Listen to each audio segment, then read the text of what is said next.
नमस्कार साथियों, मैं कल्पना स्वागत करती हूँ आप सभी का नेरी स्टडी में। आशा करती हूँ कि आप सभी की पढ़ाई बेहतर चल रही होगी और ये जो 2 दिन बीच में आपको गैप में मिले हैं, आपने इसमें बेहतर रिवीजन किया होगा। देखिए, गैप का रीज़न ये है कि मेरे पास थोड़ा इस समय का अभाव चल रहा है, मुझे कुछ चीज़ें अपने लिए पढ़नी पड़ रही हैं।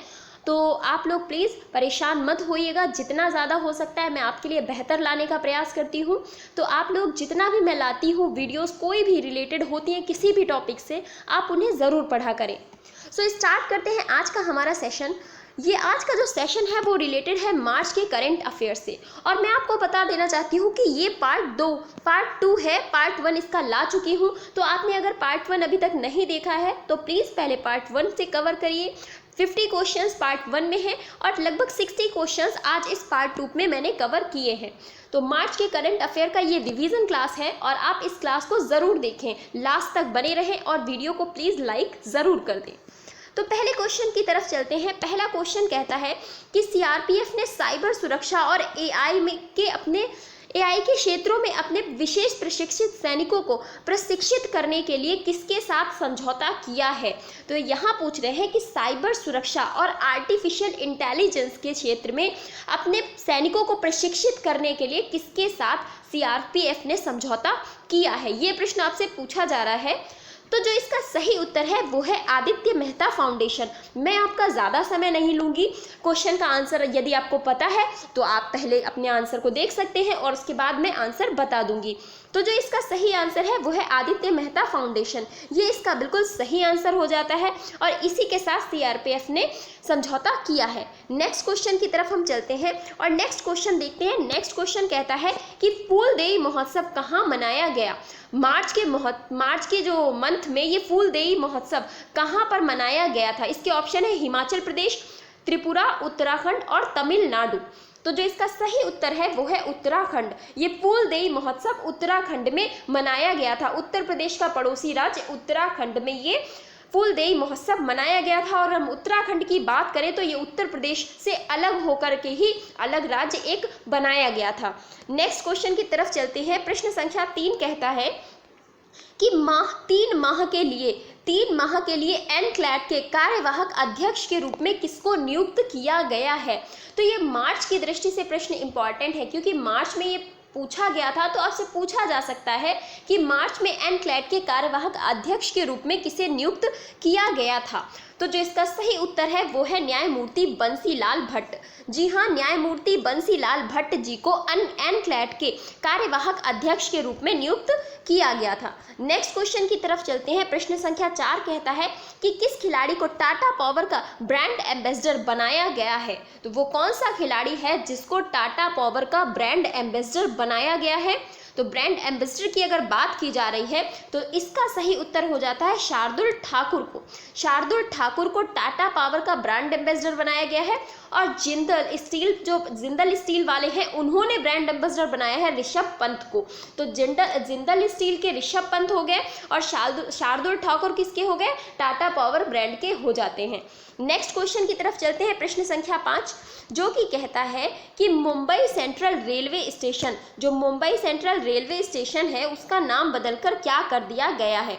ये प्रश्न आपसे पूछा जा रहा है कि मुंबई सेंट्रल रेलवे स्टेशन का नाम बदलकर क्या कर दिया गया है।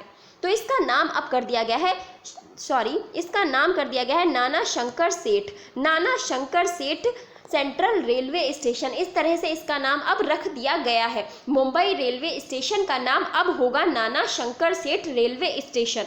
नेक्स्ट क्वेश्चन की तरफ चलते हैं। नेक्स्ट क्वेश्चन है प्रश्न संख्या 6 कि उत्तरायण योजना के तहत 33 स्टेडियमों का निर्माण किस राज्य में किया जाएगा। ये जो 33 स्टेडियम है उत्तरायण योजना के तहत बनाए जाएंगे और ये किस राज्य में बनाए जाएंगे, ये प्रश्न आपसे पूछा जा रहा है। तो ये जो 33 स्टेडियम है ये उत्तरायण योजना के तहत बनाए जाएंगे असम में ये 33 स्टेडियम बनाए जाएंगे।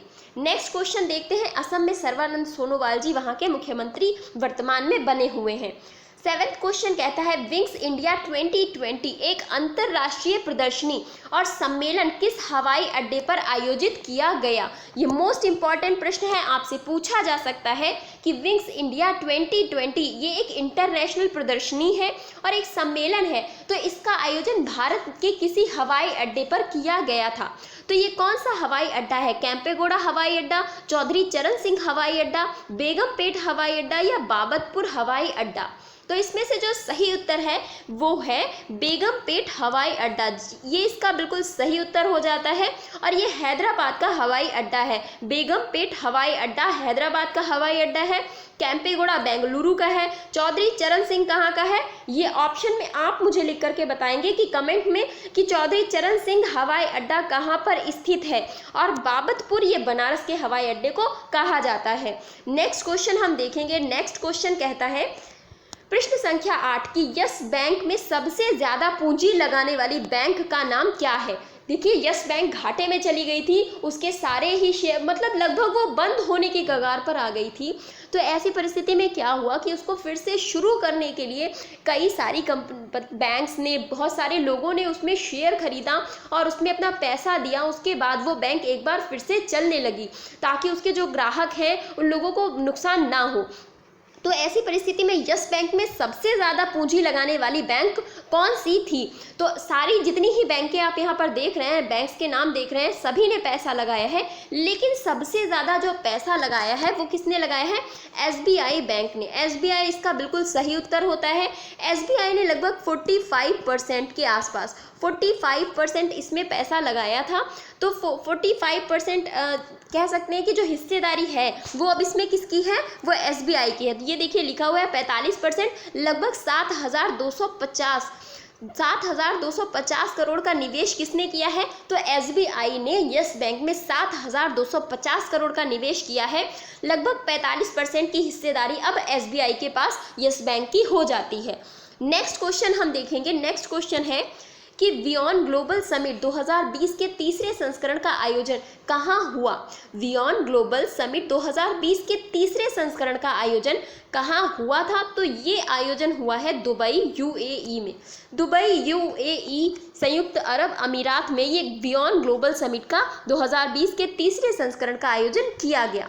नेक्स्ट क्वेश्चन कहता है कि काई काई गागा कीट। इस तरीके के प्रश्न आपसे पूछे जा सकते हैं, इसीलिए आप इस तरीके के प्रश्न याद रखिए कि काई काई गागा कीट की एक नई प्रजाति, ये एक कीट की नई प्रजाति कहाँ खोजी गई, जिसका नाम गायिका लेडी गागा के नाम पर रखा गया। तो जो गायिका आपने लेडी गागा का नाम बहुत ज़्यादा सुना होगा, ये एक बहुत प्रसिद्ध गायिका है और इन्हीं के नाम पर इस कीट की एक प्रजाति खोजी गई है, उसका नाम काई काई गागा रखा गया है। तो ये कहाँ पर खोजी गई है, आपसे ये प्रश्न पूछा गया है।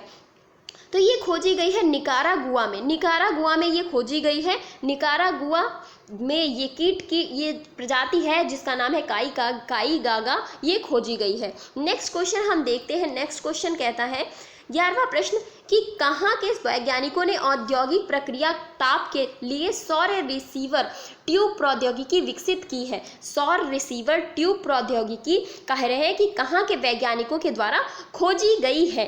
कहाँ के वैज्ञानिकों ने औद्योगिक प्रक्रिया ताप के लिए सौर रिसीवर ट्यूब प्रौद्योगिकी विकसित की है। तो ये प्रश्न का जो सही उत्तर हो जाता है वो है ARCI हैदराबाद। ARCI हैदराबाद ने ये सौर रिसीवर ट्यूब प्रौद्योगिकी खोजी है।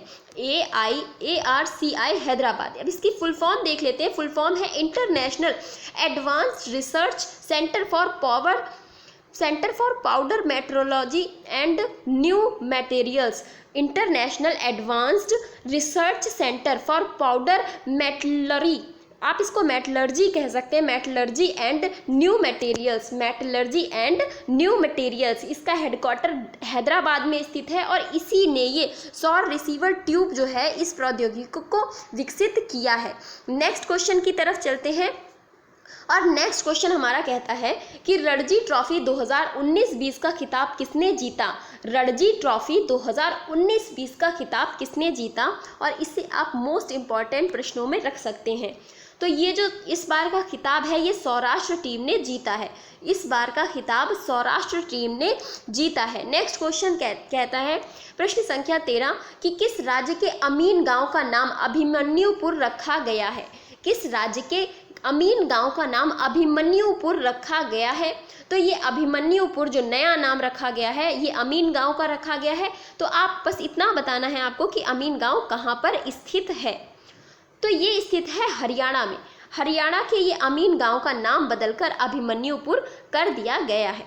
नेक्स्ट क्वेश्चन कहता है प्रश्न संख्या 14। प्रश्न संख्या 14 कहता है कि भारत किस देश में 3 स्कूलों के निर्माण के लिए 107.01 मिलियन रुपया देगा। मतलब भारत कौन से देश के विकास के लिए या वहाँ पर 3 स्कूलों में निर्माण के लिए, उनके स्कूलों के विकास के लिए 107.01 मिलियन रुपया देगा। ये रुपए में देगा और ये नेपाली रुपए में देगा। मैं आपको बताना चाहूँ तो आपको उत्तर इससे क्लियर हो गया होगा कि भारत नेपाल में ये नेपाली रुपया में 107.01 मिलियन 01 मिलियन नेपाली रुपया देगा। तो इसका सही उत्तर क्या हो जाता है? नेपाल इसका बिल्कुल सही उत्तर हो जाता है। नेक्स्ट क्वेश्चन की तरफ चलेंगे और नेक्स्ट क्वेश्चन कहता है कि सरकार ने 2020 के अंत तक कितने लाख हाइब्रिड और इलेक्ट्रिक वाहनों की बिक्री हासिल करने का लक्ष्य रखा है। तो सरकार ने 2020 के अंत तक लक्ष्य रखा था, परंतु कोविड-19 के कारण मुझे नहीं लगता कि ये लक्ष्य पूरा हो भी पाएगा, क्योंकि जिस तरीके से परिवहन के जो यातायात के साधन है वो सभी बंद चल रहे हैं। तो फिलहाल इन्होंने जो लक्ष्य कितने का रखा है, हाइब्रिड और इलेक्ट्रॉनिक जो वाहन है, इलेक्ट्रिक वाहन, उनकी बिक्री हासिल करने का, तो ये लक्ष्य लगभग रखा गया है 70 लाख का। 70 लाख का ये लक्ष्य रखा गया है। 70 लाख वाहनों की बिक्री का ये लक्ष्य रखा गया है सरकार के द्वारा। नेक्स्ट क्वेश्चन है 16वां प्रश्न कहता है कि माइक्रोसॉफ्ट इंडिया और किसने विकलांग लोगों को सशक्त बनाने के लिए सुलभ भारत अभियान के लिए नवाचार शुरू किया है। तो कह रहे हैं कि माइक्रोसॉफ्ट इंडिया और किसने विकलांग लोगों को सशक्त बनाने के लिए सुलभ भारत अभियान के लिए नवाचार शुरू किया है। तो ये एक नवाचार शुरू किया गया है, माइक्रोसॉफ्ट इंडिया ने किसके साथ मिलकर शुरू किया है। तो जो इसका सही उत्तर है वो हो जाता है नेस्कॉम। नेस्कॉम के साथ मिलकर माइक्रोसॉफ्ट इंडिया ने विकलांगों के लिए एक सुलभ भारत अभियान के तहत एक नवाचार शुरू किया है। तो इसका सही उत्तर क्या हो जाता है? नेस्कॉम इसका बिल्कुल सही उत्तर हो जाता है। नेक्स्ट क्वेश्चन देखेंगे और नेस्कॉम की एक बार फुल फॉर्म भी आप देख लीजिए। नेस्कॉम की जो फुल फॉर्म है वो है the national association of software and service companies. The national association of software and service companies. देखिए मेरी आवाज़ आज थोड़ी सी ख़राब है, तो अगर आपको कोई दिक्कत हो रही हो तो प्लीज़ थोड़ा सा मैनेज करने की कोशिश करिएगा। मौसम बदलने की वजह से मेरा गला थोड़ा सा ख़राब चल रहा है। नेक्स्ट क्वेश्चन कहता है कि पावर फाइनेंस कॉरपोरेशन के सीएमडी कौन नियुक्त किए गए हैं। पावर फाइनेंस कॉरपोरेशन के सीएमडी कौन नियुक्त किए गए हैं। तो यदि आपने पावर कॉरपोरेशन के बारे में पढ़ा होगा तो आपके जो नए सीएमडी इसके नियुक्त किए गए हैं उनका उत्तर आपको पता होगा। तो इसका उत्तर आपको पता होना चाहिए। इसका उत्तर है Ravinder Singh Dhillon. Ravinder Singh Dhillon power finance corporation के नए सीएमडी नियुक्त किए गए हैं, चीफ मैनेजिंग डायरेक्टर नियुक्त किए गए हैं।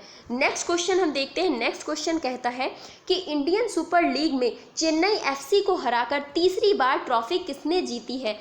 यहाँ पर लगातार तीसरी बार नहीं है, इन्होंने तीसरी बार ये खिताब अपने नाम किया है और चेन्नई एफसी को हराकर। तो ये फुटबॉल की एक लीग आप कह सकते हैं, इंडियन सुपर लीग फुटबॉल से संबंधित है और इसमें जो विनर बने हैं वो उनका नाम है एटीके एफसी। एटीके एफसी ये कलकत्ता की टीम थी।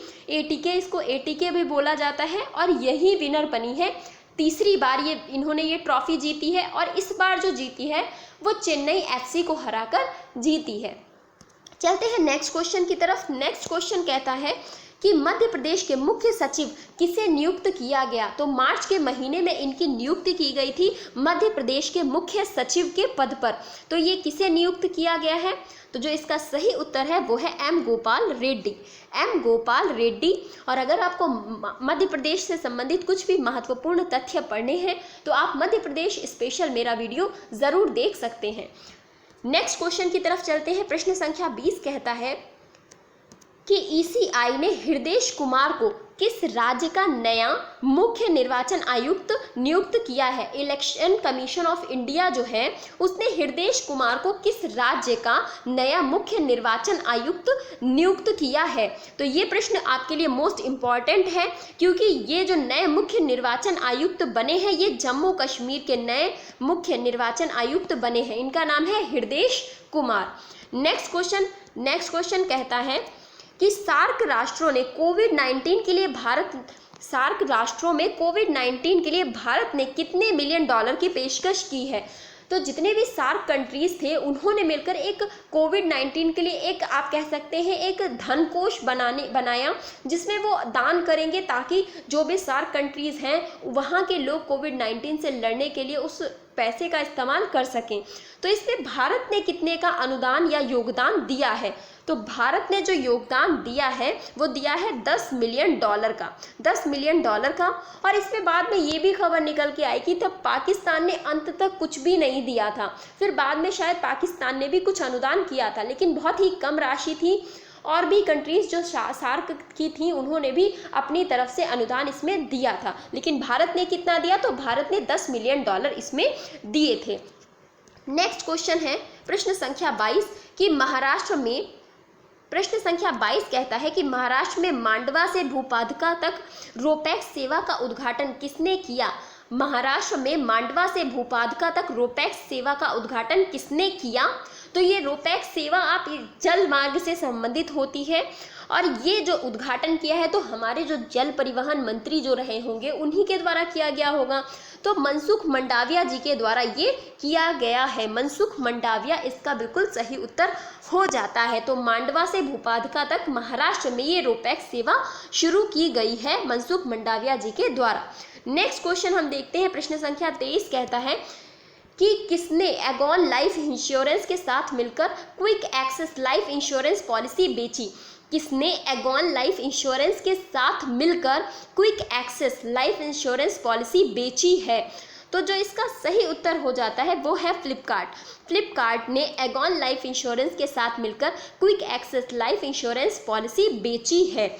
नेक्स्ट क्वेश्चन देखते हैं। नेक्स्ट क्वेश्चन है कि 2019 का चमेली देवी पुरस्कार किन दो भारतीय पत्रकारों को दिया गया है? किन दो भारतीय पत्रकारों को ये चमेली देवी पुरस्कार दिया गया है? और ये प्रश्न मोस्ट इम्पॉर्टेंट है। तो जो इसका सही उत्तर है वो है आरफा खानम शेरवानी और रोहिणी मोहन। आरफा खानम शेरवानी और रोहिणी मोहन इसका बिल्कुल सही उत्तर है। तो ए एंड बी दोनों इसका ये उत्तर बिल्कुल सही हो जाएगा। तो चमेली देवी पुरस्कार किसे किसे मिला है? ये मिला है आरफा खानम शेरवानी और रोहिणी मोहन को मिला है। नेक्स्ट क्वेश्चन देखते हैं। ऑल इंग्लैंड ओपन 2020 के 112वें संस्करण में पुरुष एकल वर्ग के विजेता का नाम क्या है? ऑल इंग्लैंड ओपन 2020 के 112वें संस्करण में पुरुष एकल वर्ग के विजेता का नाम क्या है? तो इसमें आपसे नाम पूछा जा रहा है। ये बैडमिंटन चैंपियनशिप है और इसके जो विजेता बने थे उनका नाम है विक्टर एक्सेल्सन। विक्टर एक्सेल्सन इसका बिल्कुल सही उत्तर हो जाता है। तो ये जो ऑल इंग्लैंड ओपन 2020 112वां संस्करण किसने जीता है पुरुष एकल वर्ग में? तो विक्टर एक्सेल्सन ने जीता है। नेक्स्ट क्वेश्चन की तरफ चलते हैं। नेक्स्ट क्वेश्चन कहता है कि किस टेबल टेनिस स्टार ने मस्कट में आयोजित ITTF challenge plus Oman open 2020 पुरुष एकल जीता है? किस टेबल टेनिस स्टार ने मस्कट में आयोजित ITTF challenger plus Oman open 2020 पुरुष एकल का जो खिताब है वो जीता है? तो ये टेबल टेनिस से संबंधित है, पहली बात। और दूसरी बात ये आयोजित कहाँ पर हुई थी? तो ओमान की राजधानी मस्कट में ये आयोजित हुई थी। और जो इसके पुरुष एकल वर्ग के विजेता बने हैं वो हैं भारतीय प्रसिद्ध मशहूर टेबल टेनिस के खिलाड़ी शरथ कमल। ये इसके विजेता बने हैं। शरथ कमल का आप नाम याद रखिए, ये टेबल टेनिस से संबंधित है और ये वर्तमान समय में बहुत ही प्रसिद्ध खिलाड़ियों में से एक माने जाते हैं। तो शरथ कमल ने ये जो टेबल टेनिस की प्रतियोगिता थी इसको जीता है। नेक्स्ट क्वेश्चन की तरफ चलते हैं। नेक्स्ट क्वेश्चन है विश्व उपभोक्ता दिवस कब मनाया जाता है? विश्व उपभोक्ता दिवस कब मनाया जाता है? तो 15 मार्च को विश्व उपभोक्ता दिवस मनाया जाता है, 15 मार्च को। नेक्स्ट क्वेश्चन है राष्ट्रीय टीकाकरण दिवस कब मनाया जाता है? राष्ट्रीय टीकाकरण दिवस कब मनाया जाता है? तो इसी के अगले दिन 16 मार्च को राष्ट्रीय टीकाकरण दिवस मनाया जाता है। तो वही बात है कि उपभोक्ता अगर अच्छा नहीं खाएगा तो उसे टीकाकरण कराना पड़ जाएगा। इस तरीके से आप याद कर सकते हैं। तो 15 को उपभोक्ता अच्छा खाएगा और फिर 16 को उसे टीका लगवाने की ज़रूरत नहीं पड़ेगी। इस तरह से आप कोई ट्रिक बना करके इसे याद रख सकते हैं। नेक्स्ट क्वेश्चन देखते हैं। 29वां प्रश्न कह रहा है बनिहाल कटरा रेलवे, बनिहाल है यहाँ पर, बनिहाल नहीं होगा, बनिहाल कटरा रेलवे लिंक कब तक बनकर पूरा होगा? कई बार टाइपिंग में क्या रहता है कि जैसे हम कुछ लिखते हैं और फिर गूगल अपने आप ही कुछ अलग ही कुछ लिख के रख देता है और जब रीचेक ना करो तो वो चीज़ वहीं की वहीं वैसे ही रह जाती है। तो यहाँ पर बनिहाल है, बनिहाल कटरा रेलवे लिंक कब तक बनकर पूरा होगा, ये प्रश्न आपसे पूछा जा रहा है। तो ये जो बनिहाल कटरा रेलवे लिंक है ये 2022 तक बनकर पूरा हो जाएगा। 2022 तक इसे बनाकर पूरा करने का लक्ष्य सरकार के सामने रखा गया है। तो 2022 तक ये बनकर बनिहाल कटरा रेलवे लिंक पूरा हो जाएगा। 111 किलोमीटर के आसपास लंबा ये लिंक बनाया गया है। नेक्स्ट क्वेश्चन हम देखेंगे। प्रश्न संख्या 30 कहता है कि सरकार ने स्टैंड अप इंडिया स्कीम के तहत किसको 2466.94 करोड़ रुपए दिए हैं? ये कह सकते हैं कि सरकार ने स्टैंड अप इंडिया स्कीम के तहत किसको, 20,466 है ये, 20,466.94 करोड़ रुपए ये दिए हैं स्टैंड अप स्कीम के तहत। तो क्या महिलाओं को दिए गए हैं या किसानों को दिए गए हैं, समाज सेवकों को दिए गए हैं या लघु उद्योग कार्यकर्ताओं को दिए गए हैं?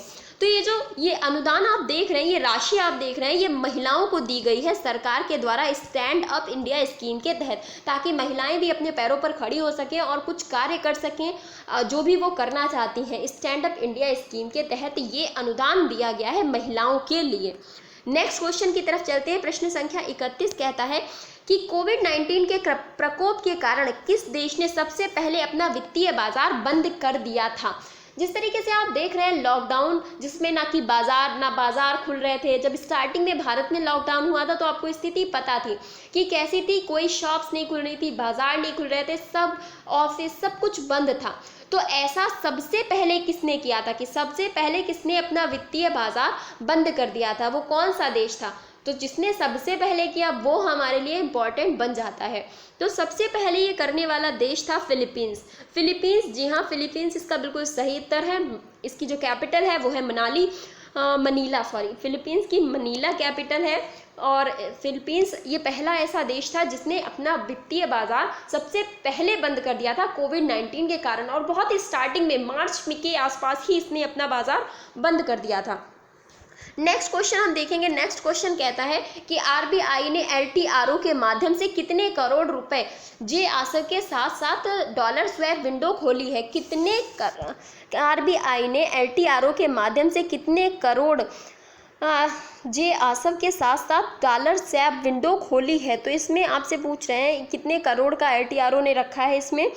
तो एलटीआरओ के द्वारा जो राशि रखी गई है जो डॉलर स्वैप विंडो के लिए, तो ये राशि रखी गई है 1 लाख करोड़ रुपए। 1 लाख करोड़ रुपए की राशि रखी गई है, डॉलर स्वैप विंडो खोली है आरबीआई के द्वारा एलटीआरओ के माध्यम से। नेक्स्ट क्वेश्चन कहता है, इसमें एलटीआरओ की फुल फॉर्म देख लेते हैं, long term repo operations. Long term repo operations इसका बिल्कुल सही इसकी फुल फॉर्म है, आपसे इसकी फुल फॉर्म पूछी जा सकती है।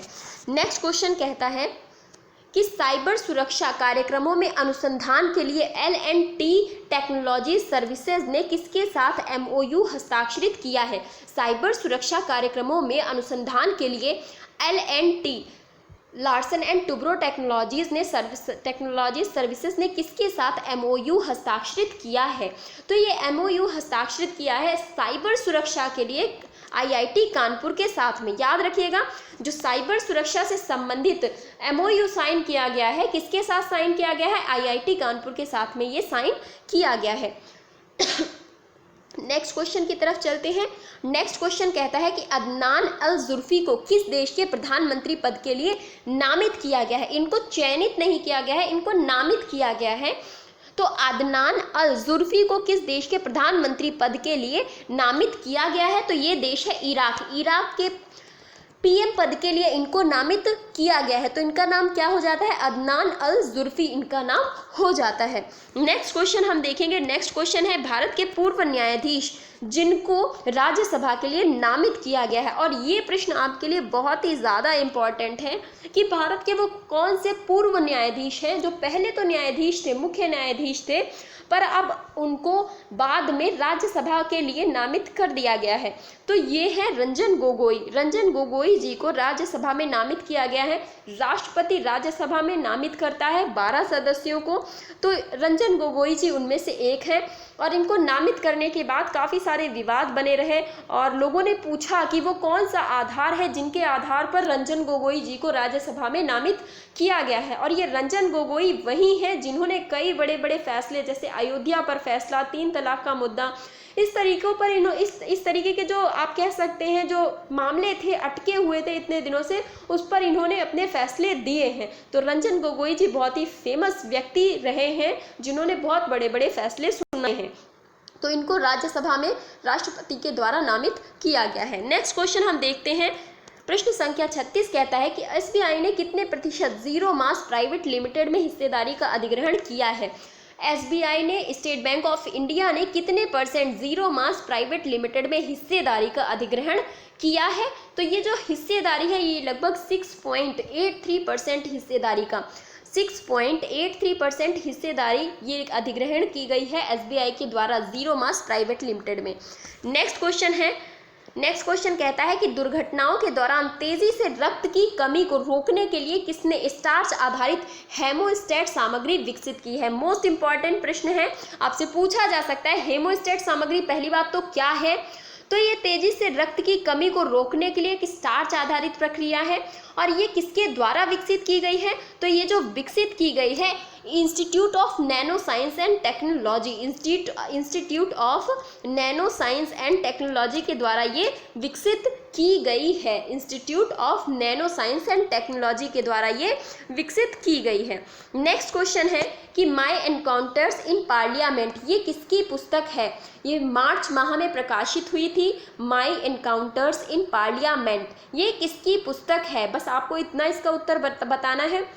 तो इसके जो राइटर है वो है भालचंद्र मुंजेकर। भालचंद्र मुंजेकर इसका बिल्कुल सही उत्तर है और इनकी पुस्तक का नाम है my encounters in parliament. Next question है ग्लोबल रिसाइकलिंग डे कब मनाया जाता है? ग्लोबल रिसाइकलिंग डे कि जो चीज़ें खराब हो चुकी हैं हम उनको कैसे फिर से यूज़ करके कुछ नया बना सकते हैं।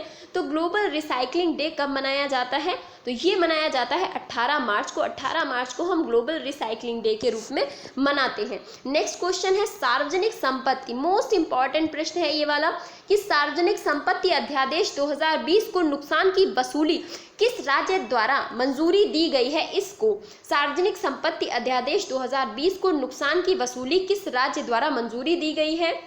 तो आपको मैं बताना चाहती हूँ कि उत्तर प्रदेश में जो लखनऊ में जो दंगे हुए उसके बाद जिस प्रकार से संपत्ति की हानि हुई, जो सीएए को लेकर के प्रदर्शन हुआ और उसमें जो क्षति हुई, आसपास के क्षेत्रों में मोटरसाइकिल जला दी गई, सरकारी बसें जला दी गई, तो काफ़ी ज़्यादा हानि हुई थी। तो अब उसका भरपाई करने के लिए एक बिल लाया गया सार्वजनिक संपत्ति अध्यादेश। इसमें क्या किया गया कि जिन लोगों के भी नाम सामने आए सरकार ने उनसे कहा कि तुम्हारे ही द्वारा किए गए ये कृत्य हैं, तो इसकी जो भरपाई है अब तुम्हें को भरनी पड़ेगी। तो ये किसके द्वारा पास किया गया? तो उत्तर प्रदेश सरकार के द्वारा ये कैबिनेट ने इसको मंजूरी दी है कि कैबिनेट ने ये सार्वजनिक संपत्ति अध्यादेश 2020 लाया। और इसमें क्या किया गया कि लखनऊ में बहुत बड़े बड़े से पोस्टर लगा दिए गए उन दंगाइयों के जिनके नाम सामने आए थे सीसीटीवी कैमरास में, जिनको दंगा करते हुए पाया गया, और उनकी बड़ी बड़ी सी फोटो लगा दी गई थी, बैनर लगाए गए थे। तो मुझे तो पहले समझ ही नहीं आया कि आखिर चल क्या रहा है, क्योंकि मैं लखनऊ में ही रहती हूँ और मैंने भी वो बैनर्स देखे तो मुझे भी ये लगा कि ये बैनर शायद किसी का प्रचार चल रहा होगा। मैंने नीचे ध्यान नहीं दिया, फिर बहुत सारी जगह पर लगे हुए थे, फिर मैंने ध्यान से पढ़ा तो उसमें नीचे लिखा हुआ गया था कि इनसे राशि वसूली जाएगी, इनसे ये पैसा जो भी सार्वजनिक क्षति हुई है इन लोगों से वो पैसा वसूला जाएगा। तो मुझे थोड़ा फिर बाद में काफ़ी इसका ज़्यादा विरोध भी किया गया था कि इस तरीके से सार्वजनिक रूप से आप उन लोगों के नाम जारी नहीं कर सकते। तो फिलहाल ये जो अध्यादेश है, सार्वजनिक संपत्ति अध्यादेश जो 2020, ये किसके द्वारा? तो उत्तर प्रदेश सरकार के द्वारा ये लाया गया था। नेक्स्ट क्वेश्चन हम देखते हैं। नेक्स्ट क्वेश्चन है कि किस रेलवे ने ब्रेल साइनेज का परिचय दिया है रेलवे स्टेशन पर दृष्टिहीनों के लिए? तो ब्रेल साइनेज में आपको बता देना चाहती हूँ कि जो दृष्टिहीन लोग होते हैं उनकी एक जो लिपि होती है जिसको वो पढ़ते हैं, जो उभरे हुए कुछ डॉट्स होते हैं जिनसे वो समझते हैं चीज़ों को, उनको ब्रेल लिपि बोला जाता है। लुई ब्रेल द्वारा ये लिपि विकसित की गई थी। तो ब्रेल लिपि के माध्यम से दृष्टिहीन व्यक्ति जो होते हैं वो चीज़ों को पढ़ते हैं। कुछ 6 डॉट्स की ये लिपि है, 6 डॉट्स पे आधारित है। तो ब्रेल साइनेज का परिचय दिया और रेलवे स्टेशन पर दृष्टिहीनों के लिए ब्रेल साइनेज लगाए जाएंगे कि मतलब ताकि वो लोग छूकर पता कर सकें कि कहाँ पर टिकट मिलेंगे, तो ब्रेल साइनेज वहाँ पर, या कहाँ पर हमें कहाँ जाना है, इस तरीके से ब्रेल साइनेज लगाए जाएंगे दृष्टिहीनों के लिए। तो ये जो स्टेशन ऐसा पहला स्टेशन बन गया है ये है देहरादून। देहरादून ऐसा पहला स्टेशन बन गया है जहाँ पर ब्रेल साइनेज का परिचय भी अब दिया जाएगा। नेक्स्ट क्वेश्चन है, नेक्स्ट क्वेश्चन कहता है कि चमिया विलक्कू किस राज्य का उत्सव था जो कोविड-19 के कारण रद्द कर दिया गया? तो जब मार्च का ये प्रश्न है तो मार्च में कोई पहला ही, मतलब आप समझिए मार्च में ही भारत में प्रारंभ हुआ था कोविड-19 का प्रकोप, मार्च से ही दिखना प्रारंभ हुआ था। तो पहला ये था चमिया विलक्कू, ये उत्सव कैंसिल किया गया था, इसीलिए ये फेमस हो जाता है, ये प्रसिद्ध हो जाता है। बाकी उसके बाद तो फिर जितने भी उत्सव हैं अभी तक, जितने भी बड़े बड़े उत्सव हैं, चाहे गणेश उत्सव आप ले लीजिए, तो लोगों ने बहुत ही सीमित स्तर पर मनाया। लोगों की आप देख सकते हैं वहाँ पर जो भीड़ हमेशा दिखती है वो इस बार नहीं दिखी। तो उसके बाद तो फिर सब अपना सजग हो गए और सबने सजगता के साथ सरकार का साथ दिया। लेकिन पहली बार हुआ था तो चमिया विलक्कू ये उत्सव था जिसको रद्द किया गया था। तो ये कहाँ का उत्सव है? चमिया विलक्कू, ये उत्सव है केरल का। आपको इतना याद रखना है, ये चमिया विलक्कू जो उत्सव है वो केरल में मार्च के महीने में मनाया जाता है, जिसको कोविड-19 के कारण इस बार रद्द कर दिया गया। नेक्स्ट क्वेश्चन है तो नेक्स्ट क्वेश्चन कहता है कि वर्ल्ड सिटीज समिट 2020 के 7वें संस्करण का आयोजन कहाँ होना है? वर्ल्ड सिटीज समिट 2020 के 7वें संस्करण का आयोजन कहाँ होना है? तो ये जो वर्ल्ड सिटीज समिट है ये धीरे धीरे करके फिर आगे ही बढ़ती चली गई। तो फिलहाल जो इसका आयोजन स्थल माना गया था वो सिंगापुर को बताया गया था कि सिंगापुर में ये आयोजित होने वाला था। तो सिंगापुर में अभी तक ये नहीं हुआ है। वर्ल्ड सिटीज समिट 2020 ये मार्च के महीने में होने वाला था। नेक्स्ट आगे हम देखते हैं। आगे क्वेश्चन कहता है कि किस राज्य सरकार ने कर्मचारी प्रमोशन में कोटा प्रणाली को रद्द कर दिया है? मोस्ट इंपॉर्टेंट प्रश्न है कि वो कौन सा राज्य है जहाँ की सरकार ने कर्मचारियों के प्रमोशन के लिए जो कोटा प्रणाली होती है ना, कहते हैं कि कोटे पे एडमिशन हो गया या कोटे पे हमें नौकरी मिल गई, तो वो जो कोटा प्रणाली पर प्रमोशन की जो प्रक्रिया थी उसको रद्द कर दिया गया है कि अब वहाँ पर प्रमोशन तो लोगों को मिलेगा लेकिन किसी भी प्रकार का कोटा उसमें नहीं लगेगा। तो ऐसा करने वाला उत्तराखंड राज्य बन गया है। उत्तराखंड सरकार ने ऐसा किया है कि कर्मचारियों के प्रमोशन में कोटा प्रणाली को उसने रद्द कर दिया है। नेक्स्ट क्वेश्चन की तरफ चलते हैं। नेक्स्ट क्वेश्चन कहता है कि रक्षा मंत्रालय ने इजराइल में वेपन्स इंडस्ट्रीज के साथ नेगेव 7.62 × 51 मिमी लाइट मशीन गन, ये मशीन गन का नाम है, इसके लिए कितने करोड़ रुपए का अनुबंध किया है? तो ये जो है रक्षा मंत्रालय ने इजराइल वेपन्स इंडस्ट्रीज, ये इजराइल से ये वेपन खरीदेगी जिसका नाम है नेगेव 7.62 × 51 मिमी लाइट मशीन गन। इसके लिए कितने करोड़ रुपए का अनुबंध किया है, ये प्रश्न आपसे पूछा जा रहा है। तो इसके लिए जो अनुबंध किया गया है वो कितने करोड़ का किया गया है? तो आपको इसका आंसर बताना है। तो जो इसका सही उत्तर हो जाता है वो हो जाता है 880 करोड़ रुपए। 880 करोड़ रुपए का इसमें इन्होंने अनुबंध किया है इस लाइट मशीन गन के लिए। इजराइल वेपन इंडस्ट्रीज के साथ में ये अनुबंध किया गया है रक्षा मंत्रालय के द्वारा। 880 करोड़ इसका बिल्कुल सही उत्तर हो जाता है। नेक्स्ट क्वेश्चन है, वित्त आयोग राजकोषीय समेकन रोड मैप के लिए समीक्षा समिति का गठन किया गया। तो पहली बात तो वित्त आयोग राजकोषीय समेकन रोड मैप के लिए समीक्षा समिति का गठन किया गया। तो आपसे यदि पूछा जाए कि इसकी अध्यक्षता किसके द्वारा की गई, तो इसकी अध्यक्षता की गई एन.के. सिंह के द्वारा। और आपसे यहाँ पर यह भी पूछा जा रहा है कि 15वें वित्त आयोग के अध्यक्ष का नाम बताएं। 15वें वित्त आयोग के अध्यक्ष का नाम बताएं। तो जो 15वें वित्त आयोग हैं वो है एन.के. सिंह। एन.के. सिंह 15वें वित्त आयोग के अध्यक्ष बने हुए हैं। नेक्स्ट क्वेश्चन की तरफ चलते हैं। नेक्स्ट क्वेश्चन कहता है कि किसने कोविड-19 से लड़ने के लिए आर्थिक प्रतिक्रिया बल का गठन किया है। आर्थिक प्रतिक्रिया बल का गठन किया गया है कोविड-19 से लड़ने के लिए, और किसके द्वारा किया गया है, तो हमारे माननीय नरेंद्र मोदी जी जो भारत के प्रधानमंत्री हैं, इनके द्वारा ये आर्थिक प्रतिक्रिया बल का गठन किया गया है। नेक्स्ट क्वेश्चन कहता है कि विशेष आईडी स्वावलंबन ट्रेन 5 जून को किसके द्वारा शुरू की गई। विशेष आईडी स्वावलंबन ट्रेन 5 जून को किसके द्वारा शुरू की गई। तो स्वावलंबन ट्रेन के बारे में आपने सुना होगा, और ये 5 जून को शुरू की गई थी सिडबी के द्वारा।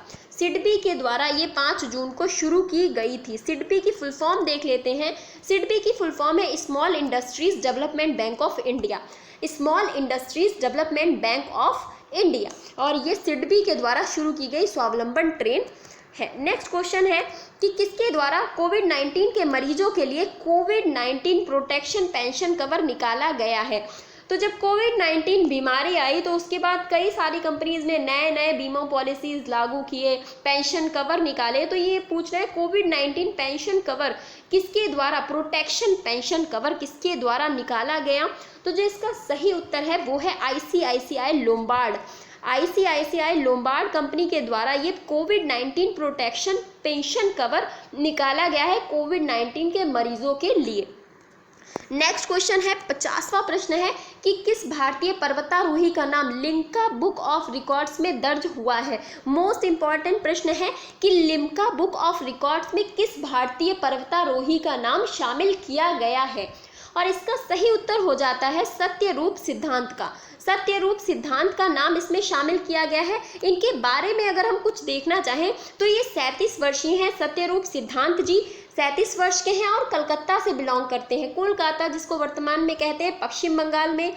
और सातों महाद्वीप को जो 7 ऊंचे ज्वालामुखी हैं उन पर इन्होंने चढ़ाई की है। जितने भी 7 कॉन्टिनेंट्स पड़ते हैं उन पर भी जो 7 सबसे ऊंचे ज्वालामुखी हैं उन पर इनके द्वारा चढ़ाई की गई है। इसीलिए ये इन्होंने एक नया रिकॉर्ड बनाया है। लिम्का बुक ऑफ रिकॉर्ड्स में इनका ये नाम शामिल किया गया है सत्यरूप सिद्धांत जी का।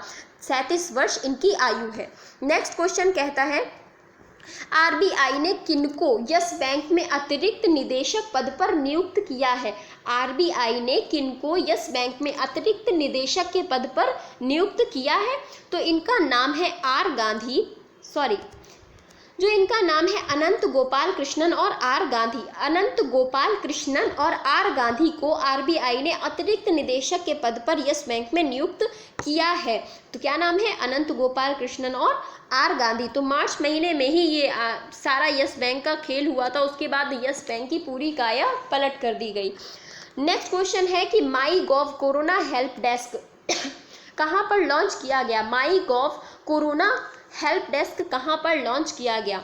तो ये जो है माई गॉव हेल्प डेस्क ये व्हाट्सएप पर लॉन्च किया गया है। व्हाट्सएप पर ये माई गॉव करके एक हेल्प डेस्क स्टार्ट किया गया है व्हाट्सएप पर। इस पर से आप डायरेक्ट प्रश्न पूछ सकते हैं, अपनी हेल्थ से रिलेटेड जो भी प्रॉब्लम्स हैं आप पूछ सकते हैं। कोविड-19 के दौरान ऐसा किया गया है। तो ये व्हाट्सएप पर एक आप कह सकते हैं चैट टाइप का है, ये स्टार्ट किया गया है। नेक्स्ट क्वेश्चन है कि पीके बनर्जी जिनका हाल ही में निधन हो गया, 83 वर्ष की इनकी आयु थी, वो किस क्षेत्र से संबंधित थे। तो कुछ ऐसे लोग होते हैं जो इम्पोर्टेंट होते हैं और उनके प्रश्न पूछे जाते हैं। तो पीके बनर्जी जी ये महत्वपूर्ण व्यक्तित्व थे और ये किस क्षेत्र से संबंधित थे, आपको इतना बताना है। तो ये एक फुटबॉलर थे। क्या थे, तो ये एक फुटबॉलर थे, फुटबॉल से संबंधित थे। अगर इनके बारे में बात करें तो लगभग 84 खेलों में 65 अंतर्राष्ट्रीय गोल का जो रिकॉर्ड है वो इनके नाम है। इन्होंने 84 खेलों में लगभग 65 अंतर्राष्ट्रीय गोल किए हैं। 1960 में रोम ओलंपिक प्लेयर ये रहे। 1960 का जो रोम ओलंपिक खेला गया था उसमें ये फुटबॉलर थे, प्लेयर रहे हैं। और 1956 जो मेलबर्न का ओलंपिक हुआ था उसमें भारतीय टीम में ये कप्तान भी थे, कैप्टन थे भारतीय टीम के। तो ये पीके बनर्जी इंपॉर्टेंट पर्सन हो जाते हैं, इसीलिए इनके बारे में हमें पता होना चाहिए कि ये क्या थे। ये एक फुटबॉलर थे। नेक्स्ट क्वेश्चन हम देखेंगे। नेक्स्ट क्वेश्चन कहता है कि Messiah Modi a great tale of expectations किसके द्वारा लिखी गई? मोस्ट इंपॉर्टेंट बुक है ये, बहुत ज़्यादा एग्जाम्स में पूछी जाने वाली है कि Messiah Modi a great tale of expectations किसके द्वारा लिखी गई ये पुस्तक है। तो जो इसकी लेखिका या लेखक है वो कौन है, आप जल्दी से सोच कर बताइए। तो जो इसका सही उत्तर है वो है तवलीन सिंह के द्वारा ये पुस्तक लिखी गई है, मसीहा मोदी। नेक्स्ट क्वेश्चन हम देखेंगे, विश्व गौरैया दिवस कब मनाया जाता है? विश्व गौरैया दिवस हम कब सेलिब्रेट करते हैं? तो 20 मार्च को हम क्या मनाते हैं? विश्व गौरैया दिवस 20 मार्च को सेलिब्रेट किया जाता है। नेक्स्ट क्वेश्चन है कि किस राज्य के स्वच्छता कर्मियों को क्लीनलीनेस वर्कर्स कहा जाएगा? क्लीनलीनेस वर्कर्स किस राज्य के स्वच्छता कर्मियों को कहा जाएगा?